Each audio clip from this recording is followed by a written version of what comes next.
So, Theo, we have a 12-team Superflex PPR 1.75 tight end premium start 10. Are you going the 101 or the 103 and the 108? Go ahead, man.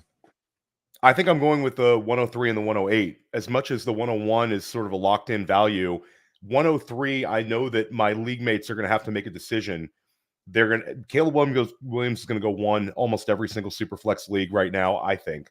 And then Marvin Harrison Jr. versus Jaden Daniels. Now that we knew Jaden Daniels ends up at the 102, that sort of becomes a conversation for a lot of dynasty managers.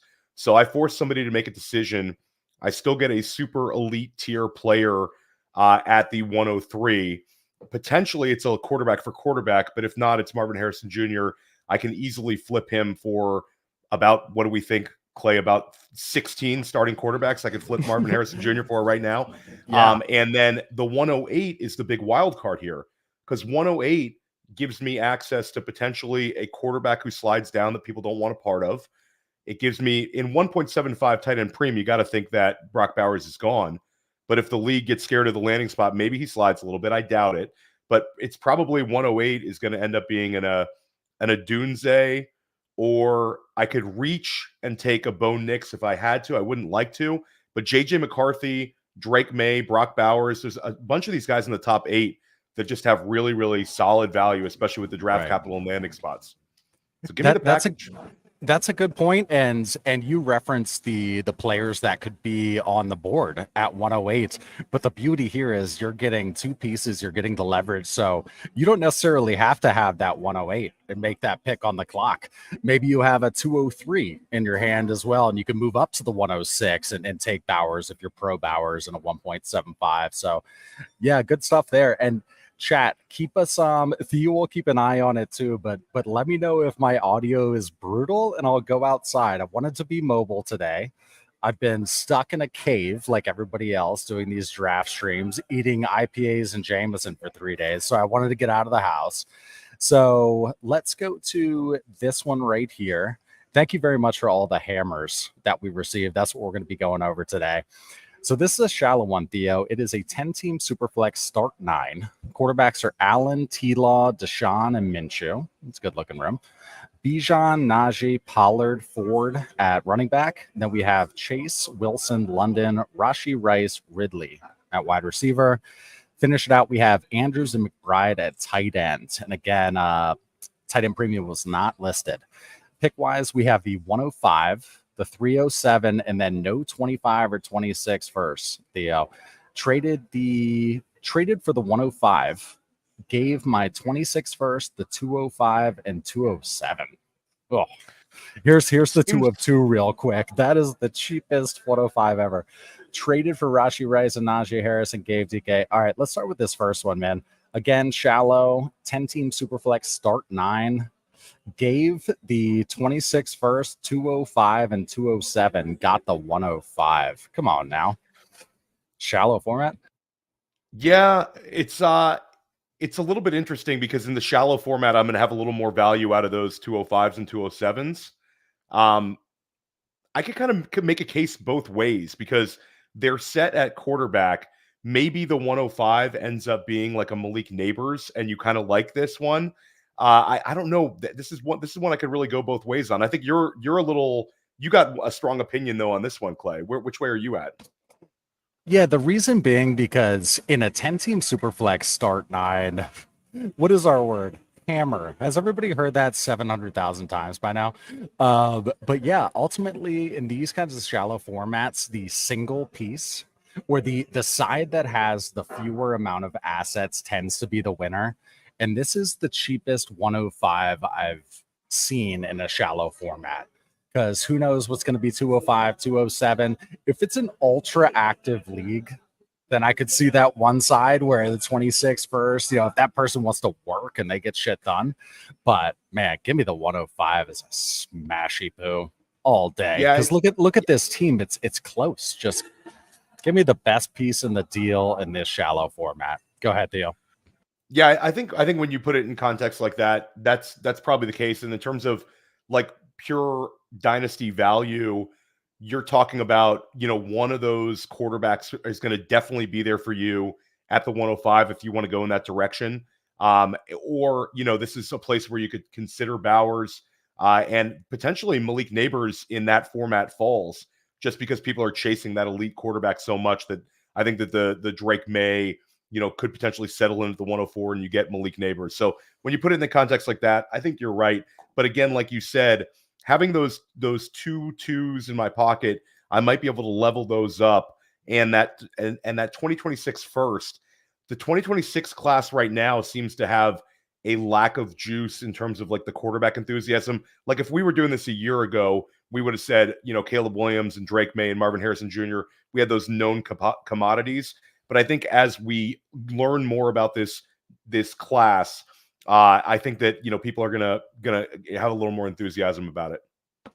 For sure. And I look at this team. This team is such a hammer. I mean, come on. So at 105, if somebody wants to give you some vet who can smash, if somebody wants to go young and take a young piece, then fine. You could buy a hammer with it and just give me the ship, because you've got all sorts of youth, especially a wide receiver. Chase, Wilson, London. I love this squad. Don't F this up, Jay Fins. Stay with us here. We got this one. This is a back-to-backer right here. Okay, let's move on to the next one. Thank you for that hammer. This is from what a great name, because the spot that I'm at, so I'm at this place called Caboose. I like to sit here and do work. It's a brewery in Virginia. But anyway, Matty Nachos. I normally order nachos here. This is a 10-team Superflex Start 10 tight end premium. Let's just assume it's like a 1.5 deal. Yep. Herbert, Watson, Russ at quarterback. We have Pacheco, Najee, and Trash Cans at running back. Amon-Ra, Nico, Terry McLaurin, Keenan Allen at wide receiver. And then tight end is Laporta, Goddard, and Chig. Pick-wise, it just has the 201, 207, has a 25 first and third. Went all in and came up short last year. Now need to rebuild. The second part is offered a 25 first Addison and the 302 for my 201, 207, and Keenan or Singletary. He says worth it, and then he asked a price check on a different player. So we'll go back to that part. Just to clean this up, this is a 10-team Superflex Start 10. We'll assume a small tight end premium, so not super deep, Theo. It looks like it's give the 25 first Addison. No, I'm sorry. Give 201, 207, and Keenan Allen, let's say. You get the 25 first Addison and the 302. Go ahead.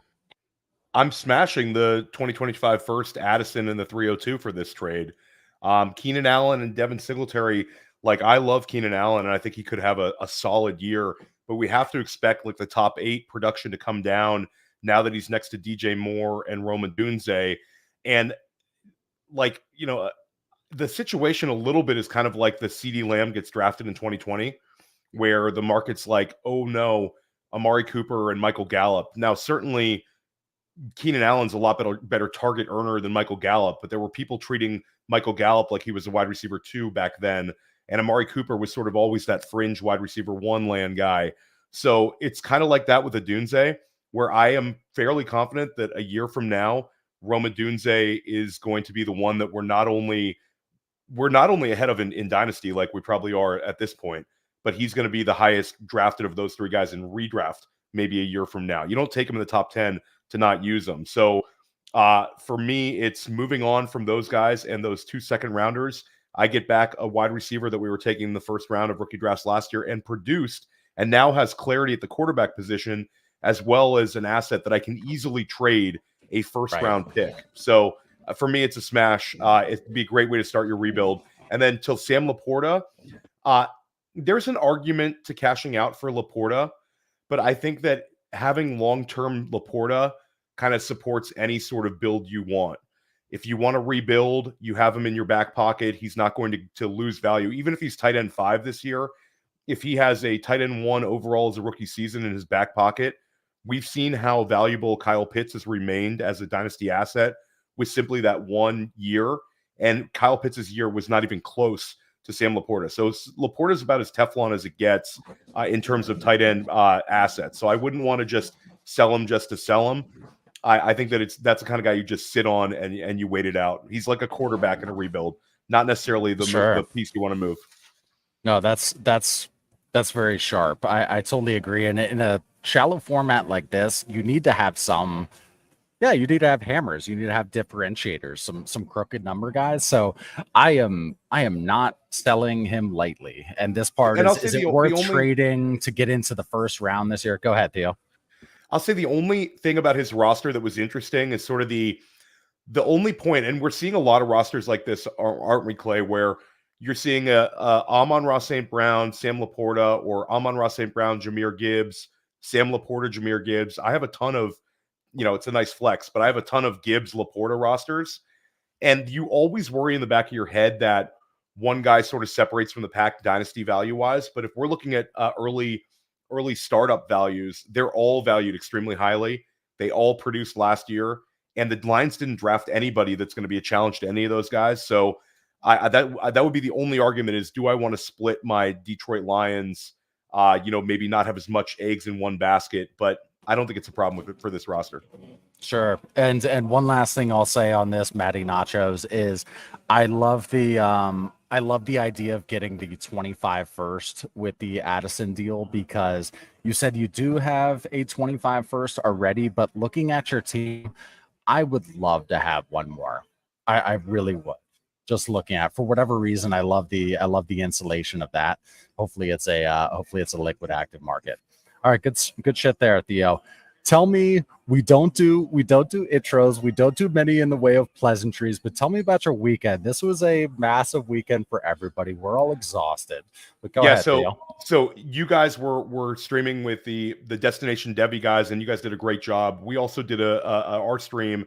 I know you guys hit really good numbers. We did as well. It's a really, like, I talked to Ray about this months ago. I think it's so cool that people are ignoring the kind of the big media on draft weekend and instead trying to listen to people like us, where we have a fantasy football focus in our background. We're still going to tell you what we think about guys, and about, there's certainly guys on our stream that are more interested in talking about defensive linemen and safeties than I am.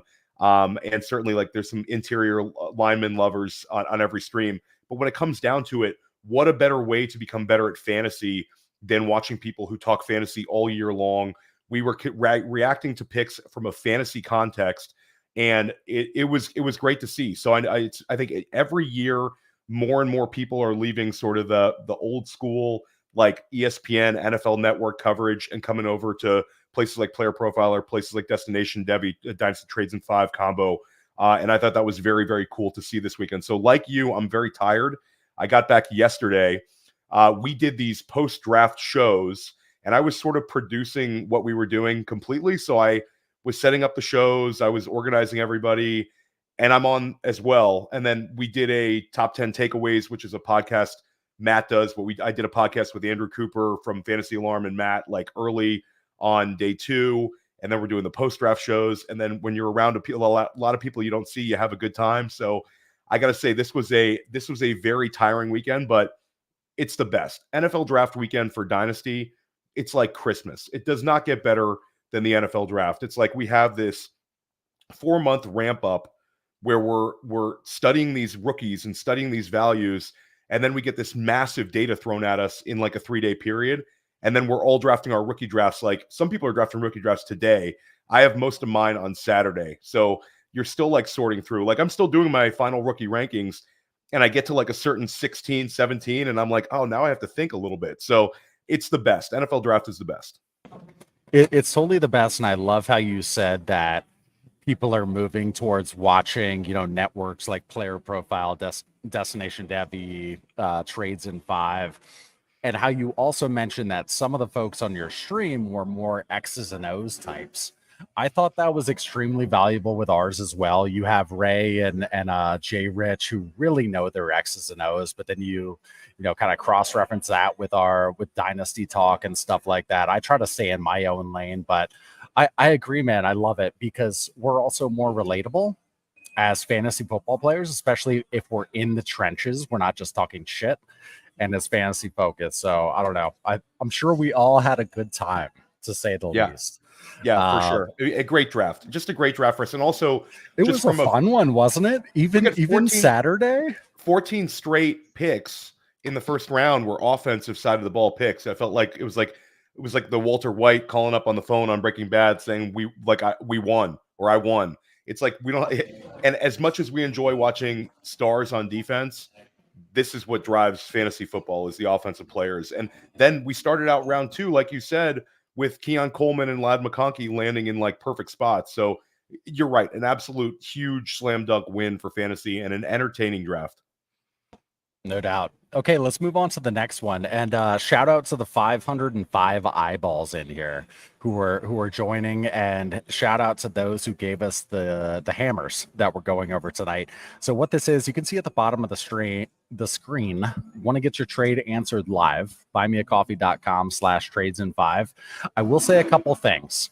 One, we graciously have a back order on these because people want their trades answered, and we love engaging with the community. So what that means is your question may not be answered on the next live stream. If it's not, it will be answered on the one after that. So appreciate the donations. Don't have time sensitive stuff in your questions. Inbox offers is not the application for Buy Me a Coffee. So thanks again. Let's go to Pac-Man's. Thank you for the 2 hammers. Much appreciated. Another shallow one here, Theo. It's a 10-team Superflex PPR start 9. We've got Jordan Love and Kyler at quarterback, Gibbs, Spears, Pollard, and Trash at running backs, Chase, A.J. Brown, Godwin, Jaden Reed at wide receiver, and then we have McBride and Ingram at tight ends as the 109, 201, 301. Okay, so it looks like there's a couple trades here. We're going to start with this first one before I even read the second. It is give Gibbs and a 25 third, get the 101. What do you think?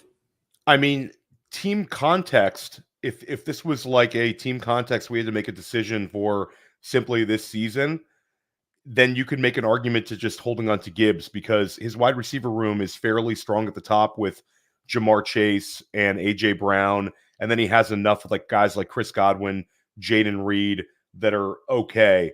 And then you get to the tight end spot, McBride and Ingram sort of gives him a boost where he's going to be able to roll out a potential tight end that he could even flex. Because I think both of those guys in our rankings would probably be top 6 tight ends heading into the season in PPR. But that being said, if I have a chance to flip Jahmyr Gibbs and get Marvin Harrison Jr., I'm doing it because you're talking about a player that's absolutely Teflon. He gives you more stability with what you can do with him. Running backs don't last as long. I mean, we've seen this story many times before where a running back steams up in the dynasty rankings, and I have a ton of Jahmyr Gibbs. He's one of my most rostered guys. I'm betting on him to have a top 5 season this year in scoring. I think he's fantastic. But at the end of the day, Marvin Harrison Jr. is also incredible. And I think Marvin Harrison Jr. is going to be going ahead of Jahmyr Gibbs in dynasty startups. He should be considered ahead of him in dynasty rankings. Marvin Harrison Jr. is just as good as it gets. Plus, if you want to go a little game theory, I get that correlation between Kyler and Marvin Harrison Jr. and McBride. I'm leaning into Arizona. Love it. And I love that. I love it. No, good stuff there. So let's move to the second trade. It looks like it's give the 201, which he says is the 111. Okay, it's a 10 team. Yeah. It's a 10 team. So give the 201 and Treylon Burks. Get Josh Jacobs. Is it worth losing out on my stud running back? He said his other running backs are trash. For a 3-headed monster of Chase, AJ Brown, and Marvin Harrison Jr. So just to clean this up again, it's a 10-team Superflex PPR start 9. Giving the 201 and Treylon Burks, you're getting Josh Jacobs. What do you think, Theo? It's more of a short-term proposition. What were his picks before for the did he list like a, Yeah, so he has the 109, 201, and 301. Yeah. So he's still got the 109, the 201, the 3. He would be giving up the 201. I actually don't mind this. I know that there's sort of a Josh Jacobs, a little bit of uneasiness because Marshawn Lloyd's kind of a player that we kind of liked in this process, but I don't think he's a real threat to Josh Jacobs this year. And with that sort of hammer roster where he's got the Jordan Love, Kyler Murray, then he'd be able to roll out with Josh Jacobs and just enough with the Tennessee combo where you'd have Jacobs in the Tennessee combo at running back. to go along with the A.J. Brown, Jamar Chase, Marvin Harrison Jr., and then Trey McBride, Evan Ingram, I think I'm making that deal. I don't think that I'm going to get burned at 111. I think that there's guys at 111 that could certainly be better long-term bets. Like, that's an option for like a Keon Coleman, a Ladd McConkey. But I do think Josh Jacobs has really high upside for this particular year. And he has enough youth equity with Chase and Marvin Harrison Jr. and Jaden Reed at the wide receiver position that I feel good enough passing up on the Ladds, the Keon Colemans, that sort of Brian Thomas Jr. group in order to kind of push the chips in and go for it this year. You could make an argument both ways, but that's sort of where I'm at. I totally agree. And what's nice is in this trade, again, is give the 201 and Treylon Burks, and you're getting Josh Jacobs. Treylon Burks has a little bit of juice in this deal, and why? The zero juice. Why? Yeah, no, I know he should have zero juice, yet he has juice in this deal because in a 10-team start 9, right? Is that what it is? Nobody's trading Josh Jacobs for the 201. So I don't know what's going on. Maintain the relationship with this league mate. Okay, put him on the Christmas card list. Throw him a fruit basket every once in a while, maybe an IPA. Edible arrangement. Edible arrangement. Yes. So I dig it, Pac-Man. I dig it. Let's go to the crowd here. So I've got a couple starred, and we'll keep doing that. Brian Hunt got in at 9:27. That's probably exactly when I set up the stream. So thanks for being all over it. 12 teams, start 10, Superflex PPR. So this is kind of our stock format. It's not tight end premium, but give Zeke Hollywood and a 26 second, and you're getting ETN. He says the 26 second is a team who has ETN, so he'd be getting his pick back. Would love your thoughts. Thanks. So 12 teams, Superflex, start 10, kind of middle of the road in terms of depth. You're giving Zeke Hollywood and a 26 second for ETN. Where are you at on that? ETN easily for me. I mean, Travis Etienne here, the Xavier Worthy pick was not really a good thing for Hollywood Brown, in my opinion. If we're projecting Rashee Rice to miss a handful of games tops, the overlapping skill sets in terms of things you can do with being very fast. Potentially, Hollywood Brown loses some slot snaps if they were going to use him in that regard. And just in terms of lowering his target total and target percentage, Xavier Worthy was not a good thing for Hollywood Brown. I think that Xavier Worthy and Rashee Rice coexist a lot better. And then you're selling Zeke on this short-term pop. I mean, this is it's just like Treylon, man, where Zeke has juice in a deal. So if you're in these leagues and 12 teams start 10 Superflex, Thea, we play in some very deep leagues. So even though we call this middle of the range, we try to, I mean, it's still like quasi shallow. Yeah. These players, if you can sell these Zekes and get credit for them, then good Lord, just keep going. This is exactly the sort of stuff you want to do. And If you lose on the bet, then whatever. Like, we will make this bet all day. Go ahead, Theo, about ETN. ETN, I think, won during this draft too, because I love the Brian Thomas Jr. Addition. We had a little bit of concerns of like Gabe Davis, like for like with Ridley. Now it's sort of clear that Brian Thomas Jr. can be in the Ridley role. Gabe Davis slides into the Zay Jones role, and they have Christian Kirk and Evan Ingram. I think this team's going to get a lot of first downs. I think this team's going to have a chance to get into the red zone more often. And Travis Etienne last year also took a huge leap forward as a receiver. This is an easy smash accept. Yeah, so it sounds like you might be on the same page with this, but I want to address it. I don't know how much people listen to me when I'm on a big stream, including Ray G and a bunch of other studs, but I, especially this year, it seems like I'm not scared of teams who already have a crowded wide receiver or running back room or tight end room, let's say, getting another stud on there where there's quote unquote competition for the incumbents. I see it as a value because the offense is going to be better. And like you were saying, with getting more first downs, being in the red zone more, do you generally agree that you're going to lean more towards like, hey, I'm glad the offense is getting better, as opposed to, a quorum coming into the mix where it could be quote unquote crowded? What do you think? I generally want to bet on the offense, and I sort of have a philosophy that we spend all this time on these players. I want to bet on the talent and not be too swayed by like early career target competition. Again, I always bring up CeeDee Lamb.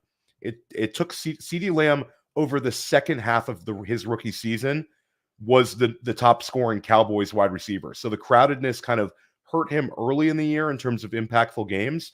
But if you simply would have just taken him at cost his rookie season, you get a really strong second half of the year.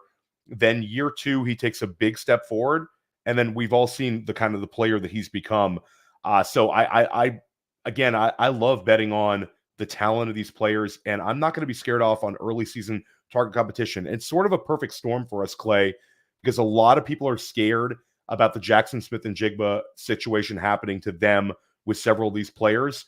But just because it happened last year, it's a cautionary tale, and we should keep it in the back of our heads, but it doesn't mean it's going to happen everywhere. A lot of times, young guys just take jobs when NFL teams put draft capital and they have that talent. No, well said. And we've been talking about this for a while, and Lord knows you have too, but that's why it's all about drafting likability. You want to draft flexibility and liquidity, insulation, like the JSNs, because he still can be flipped. Yeah, whereas absolutely. if you draft someone that people are sour on, that aren't really interested in, and you know from your league economy that that's the case, don't draft them. Don't draft them if you can't move them, because otherwise you're relying on yourself being a better player picker than the next guy, and that just tends to be an arrogant bet. So yeah, I mean, I'll sound very Scott Connor like on this statement to get like real dynasty theory on you. Scott's gonna be my guest this week on Dynasty Life, so I'll give him a shout out. But it's sort of like a deep thinking is like you say with JSN, you hold that value, even if he slips up his rookie year, you're still easily able to trade him. There's really like you have your 4 positions on your roster that you worry about. You don't need to fill starting spots early on. And then you need to have draft picks in order to trade them, and then trade equity players. If I have a roster where guys I can't move, even if I'm towards the top of the standing, it's going to eventually catch up to me. So having guys with trade equity, young players keep that equity longer than these old guys. And I think that's especially important too. As we were going through the draft, it was clear that the second round was just getting better and better in terms of rookie drafts, where these landing spots were attractive. Even, Bo Nix. I'm not even looking at the Troy Franklin. I know you're a Troy Franklin truther historically, but I'm moves, fourth round. yeah. I gotta delete the tweet. Yeah, Right? no, you're fourth fine. Round. You're fine, bro. I mean, the shit changes, but they're kept big landing spots and moves to where you're like, man, this second round and deep into the second round is getting bolstered. So what I was focusing on is once you get into that back half of the round, you still like them, make sure they're still relevant to your format. Like, do you want to be taking in a shallow 10-team start 10-team start 9? Do you want to be taking a wide receiver there who could be very hit or miss when it's a better option to take a running back in that spot? So it's just like, okay, let's focus on format and stuff like this. Let's not get out over our skis and again think we're smarter than the next guy. So good shit there. It's a lot of those lifeline, those when the guys fall out and then they get those lifelines. That's when it can screw you up in Dynasty. Like, the Troy Franklin, Javon Baker, the guys fall in the 4th round, but everybody loves the landing spot. Sometimes that can get you in a little bit of trouble. Yeah, no doubt. So let's go to DAZN. Thanks for the 3 hammers. Much appreciated. It is a 12-team Superflex PPR start 10. Quarterbacks are Kyler Murray and Rodgers. Has Puka, Garrett Wilson at wide receiver. That's it. And Kincaid at tight end. Pick-wise has the 101, 105, 108, 201, 204, and then an early third. The trade is give Kyler the 108, and you're getting A.J. Brown and Brandon Ayuk. And I think this is an important thing. We try to capture this on Buy Me a Coffee, the form that you fill out with your donations. The activity is low. So it sounds like it sounds like this could be an outbox offer, not one that's sitting in his inbox. But he says having problems deciding who to pick at 1, top 3. Okay. What do you think about this trade, man? Again, it's standard depth. Give Kyler in the 108. You're getting AJ Brown and Ayuk. And your current quarterbacks are Murray and Rodgers. That's it. I mean, it seems kind of his wide receiver room where he has Puka Nacua, Garrett Wilson. He has a solid foundation there. He would be getting two really, really strong wide receivers. I think I'm going to lean with keeping Kyler Murray and the 108, though, because you're putting a lot of eggs in the Aaron Rodgers basket. Certainly, he has the 101, so that's Caleb there. But the ability to have Caleb and Kyler Murray, I think that's a real edge at quarterback that he can maintain. And then the wide receiver room is not awful. And I think 108 could give him access to a player potentially like an Adunze. I think I think I'm leaning into holding Murray in the 108. Where are you at on this one, Clay? Yeah, 100%. Because of the current QB room for one. And I like the picks like you were saying. He's got the 101, 105, 108. It'd be one thing if the team is right there to where you already have tons of pieces, but look at how thin this is as it is. He has trash cans at running back, which is fine, but that is a rebuild situation that we're fine with. This team isn't ready yet. AJ Brown, we've been talking about insulation and liquidity. The age thing, we all know he's a horse and he's a beast, but he is a fit for certain teams and not this team. So maybe just make the trade smaller. Can you get Brandon Ayuk for your 108? In which case, fine.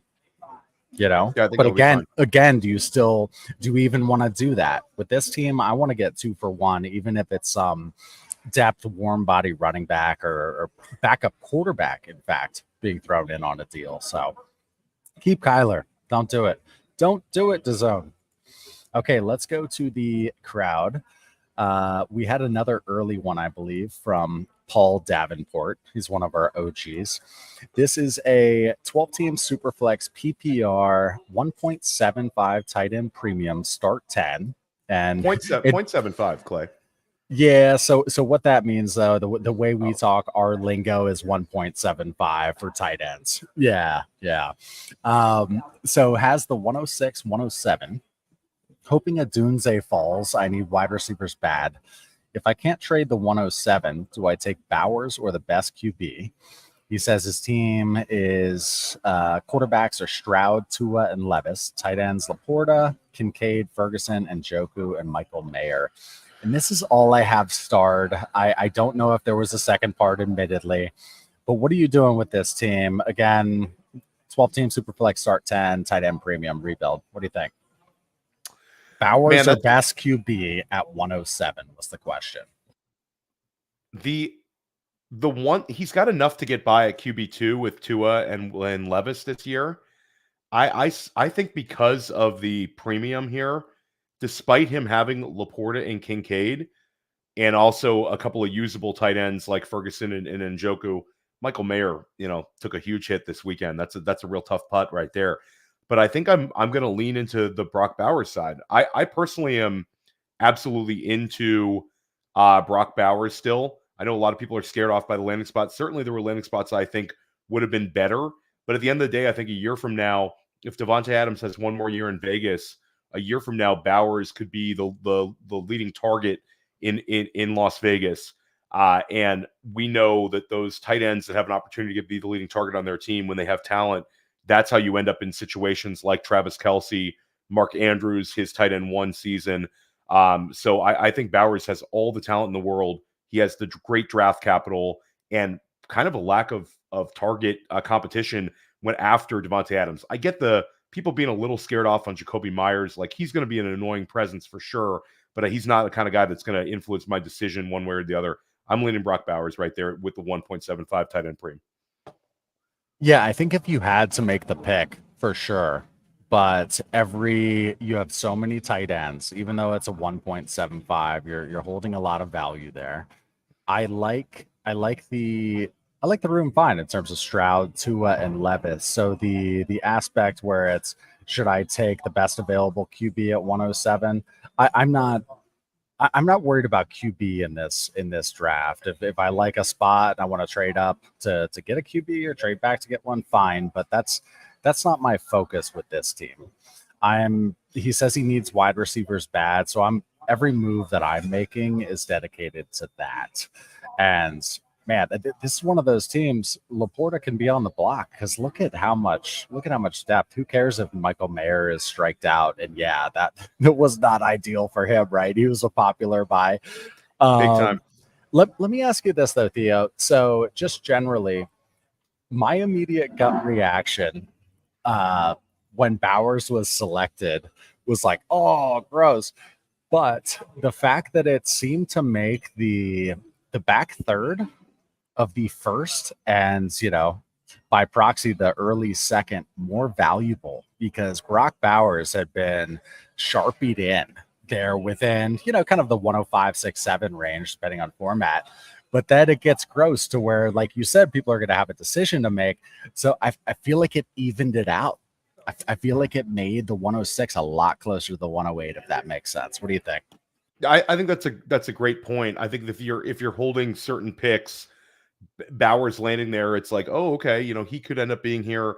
Potentially this makes another player slide back. And yeah, I think you're absolutely right when it comes down to, like, we got the JJ McCarthy dream landing spot. That was a big check. Drake May goes 103. And for better or for worse, he's a Patriot, but it's still a top 3 draft capital with a player that we can kind of project.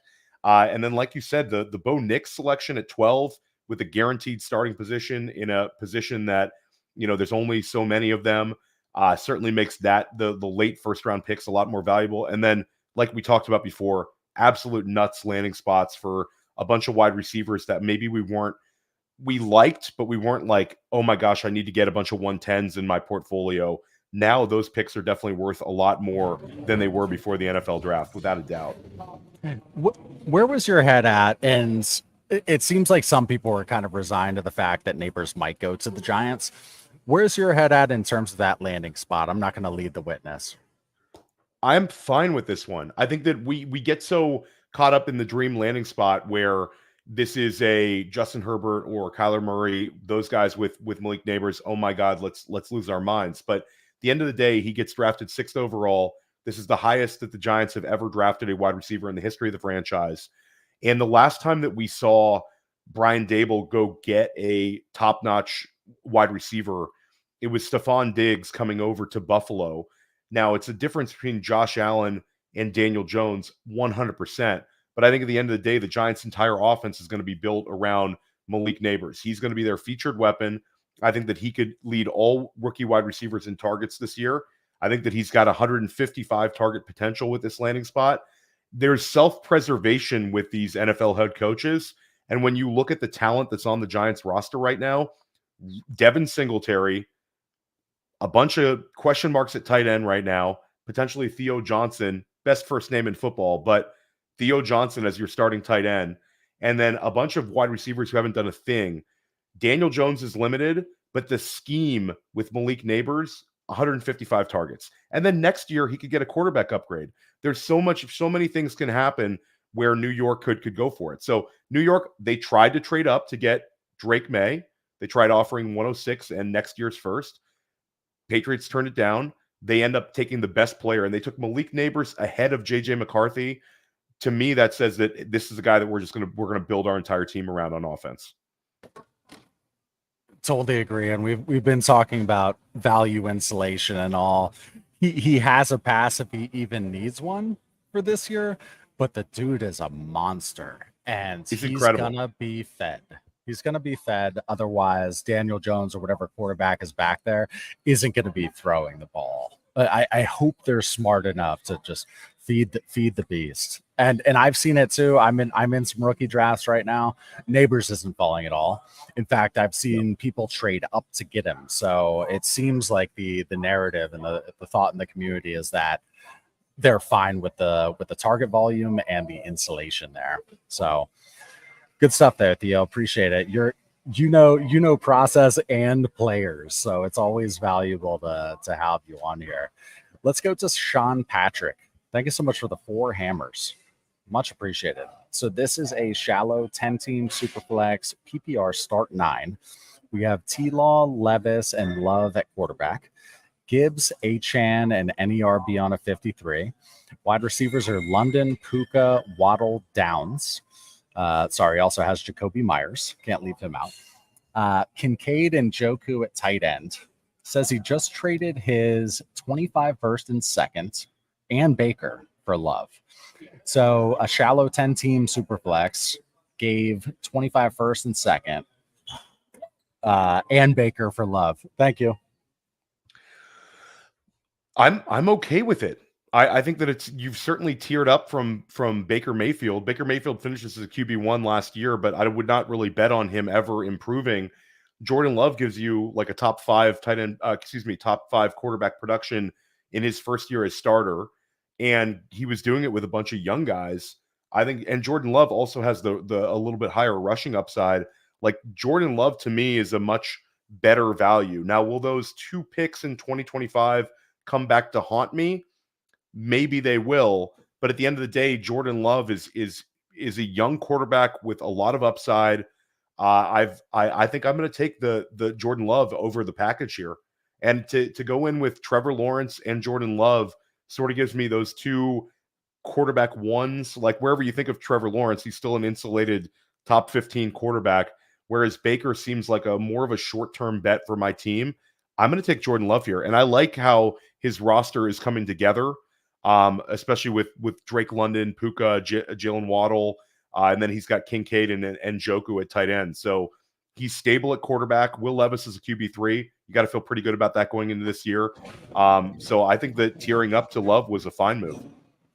Yeah, the only thing would be the fact that it's a 10 team, so there's less scarcity at the QB position. But as far as the trade, again, we've talked about, and he said traded my 25 first. And yeah, it looks like that 25 first is going to be shit. So it's going to be a late one and a second and Baker. So once again, Baker has value in the deal, as he should.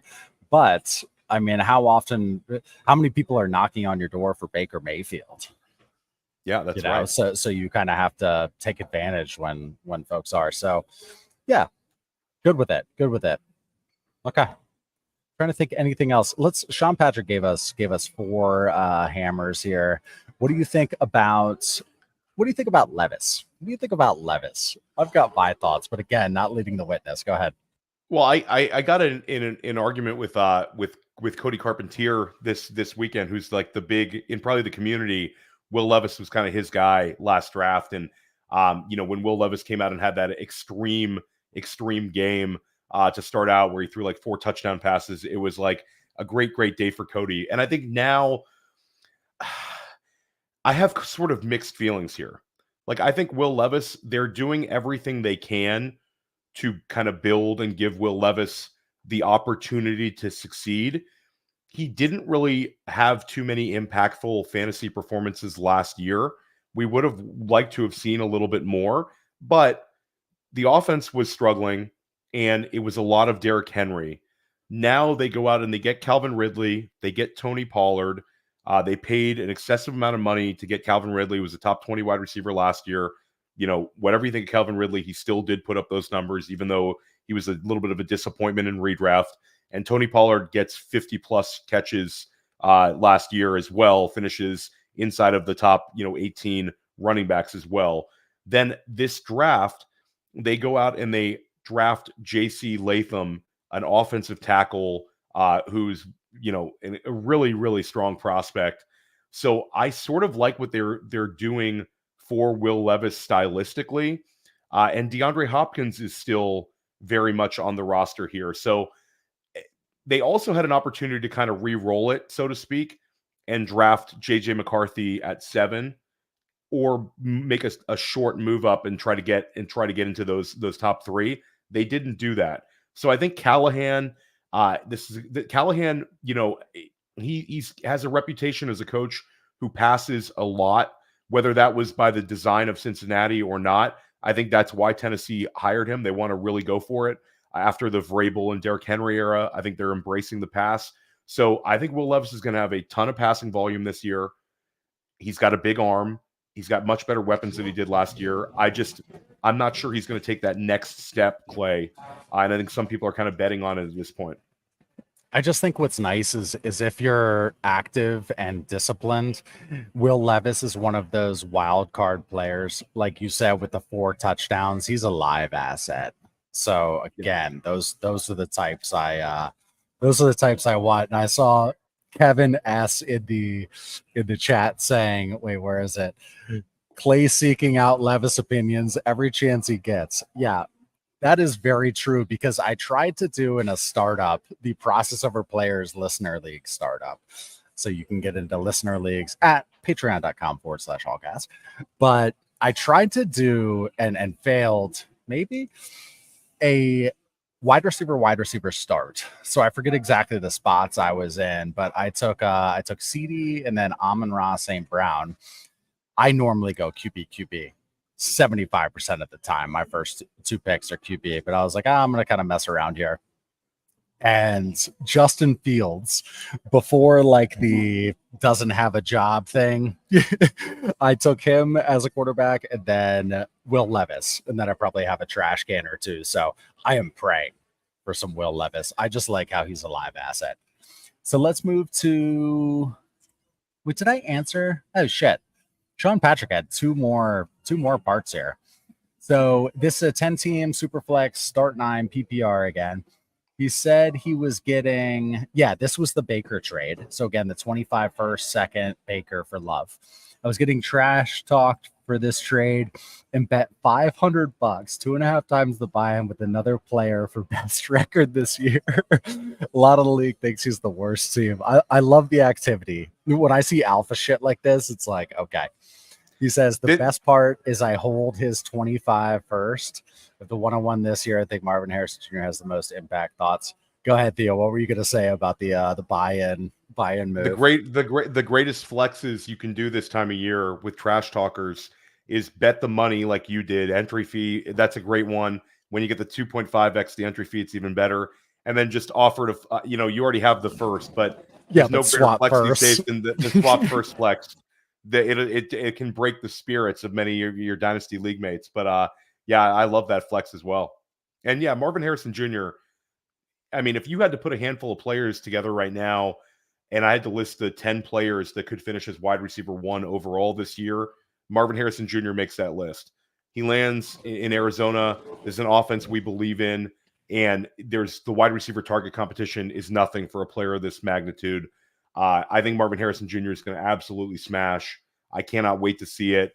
This is the highest drafted wide receiver since I think it's for 9 years. That this is the last time somebody was drafted this highly at wide receiver. So the NFL believes in him.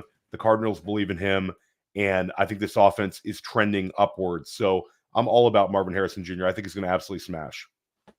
And that's one of the landing spots and situations that held up, because you saw people jockeying around, whether they already had Kyler or they already had the 101 or 102. People were jockeying around for that stack for a long time now, and it worked out. So it's almost like, bravo, you put in the work. You put in the work, you get rewarded. Okay, Theo, we're just going to go for another couple minutes here. 771 eyeballs in here watching us. I don't know why. That's a them problem, right? It's rookie draft week. Oh, what a perfect timing for a stream like this, right? We managed to get ourselves on prime time here.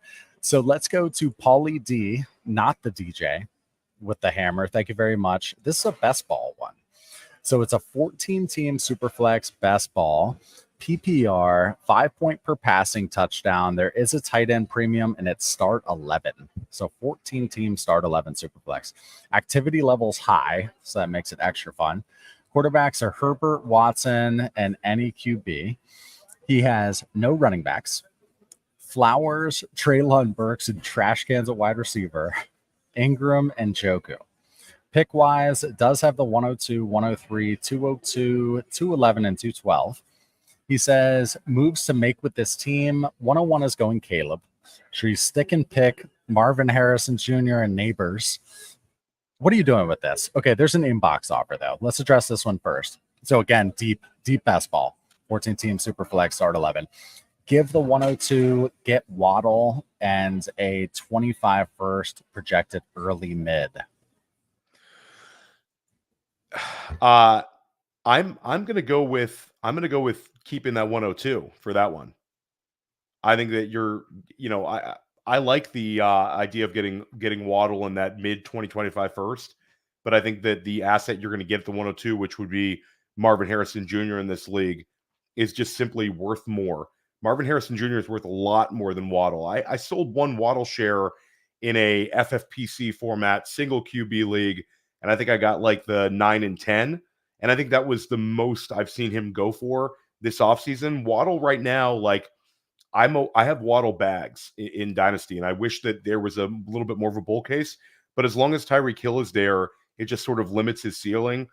And this year, with all these wide receivers coming in, there's a chance that Waddle could slide slightly in the Dynasty rankings. Whereas Marvin Harrison Jr., a year from now, like we have him at, spoiler alert, we have him at wide receiver 5 in our Dynasty rankings at player profile at wide receiver position. A year from now, Clay, if I told you Marvin Harrison Jr. was the wide receiver 1 in Dynasty, you're not like batting an eye. You're not saying like that's a crazy Not thing. in the slightest. There's no path for Waddle to do that. Yeah, I guess my only problem, and it's also ignorance on my part, is just with this best ball kind of format, you always want to get more pieces on the side of a deal in a best ball. So you're not even you're getting 2 for 1. I just wonder if the math and the bet is proper to go the Waddle and possibly early 25 first. So maybe math is probably there, but I always think that the 14 team though, the truly elite asset matters more in like a 14 teamer because again there's a lot less truly elite assets because they're more spread out. So the opportunity to get, you're basically pivoting up from Jalen Waddle, a guy who we would predict would be scoring less than Marvin Harrison Jr. next year and for every other consecutive year, to get a guy who can really, really help you. And spike week wise, Waddle had less spike weeks last year than he did the year before. So his sort of trajectory was year 1, they used him around the line of scrimmage a lot more, lower ADOT. Then year 2 took that big ADOT leap forward, had a great year 2. And then last year, he ended up kind of making up for it and kind of catching up with some points, but he had a lot of lack of like impactful games. I don't think that's the case. I think he's a talented player, obviously a top 10 pick in the NFL draft. I had a guy who's had back-to-back, 1,000-yard seasons as a pro, but at the end of the day, it was a little less spiky last year as well. Marvin Harrison Jr. is going to have some week winning weeks, and in best ball, I'll take my chance with a couple of those spike week guys. Yeah, this is a good one right here for multiple reasons, because you're a rebuild who could use the 2 for 1, but I totally hear you, man. I totally hear you. This one ask us both tomorrow, and maybe it's a touch different. Yeah, but hey, that's what's cool is it's a close trade. It's a close trade, so it's an active, deep league with close trades. Those are the good types of leagues to be in. Theo, player profiler, you got a ton going on. You're stupid busy. You wear a lot of hats. What would you prioritize telling these 781 beautiful Cyclops eyeballs in here? So we did a big Dynasty rankings update. We were up till like 2 a.m. doing that, and I think our Dynasty rankings are going to be very, very good this year. You can get the all-in package with the code Theo for $20 off if you want to access those. And yeah, podcast-wise, Clay's been on Dynasty Life. Shane's been on Dynasty Life. Scott's been on Dynasty Life. Ray's been on Dynasty Life. I kind of keep these guys in the mix. Dynasty Life, I'm dropping with Scott Connor. That'll be this week. Sonic Truth, I record every week with Alan Sislowski, no stranger to Dynasty Trades is 5, and Matt Kelly, the Podfather. The 3 of us are going to be doing a rookie draft tomorrow morning. Actually, time TBD, but it's going to be sometime at like 11 or 12 tomorrow. And then I'm dropping continual podcasts. Dynasty Life, I think this time of year is probably my most active, but I'm also recording press coverage. This week, I'm going to have Cody Carpentier and Brett Whitefield of Fantasy Points, two of the sharper guys out there in terms of like player evaluations, NFL draft evaluations. I'm going to be chopping up with those guys. So look for my podcast there. Look for my written work at playerprofiler.com. And I'm sure we're going to be chopping up a little more this summer as well. So shout out to Dynasty Trades in 5. Love your guys' show. Yeah, we definitely will be doing it again. We are on each other's short lists for podcast visits and stuff, because we all say yes, and who doesn't like someone who says yes and takes opportunities? So kick ass, man. We love us some Theo. We love us the 786 people, these Dynasty Degens in here on a Monday at 2:11 p.m. in this Eastern time zone. Thank you so much. I'm going to end this stream. We will see you for our usual Tuesday 8:30 live stream tomorrow night. Let's get it.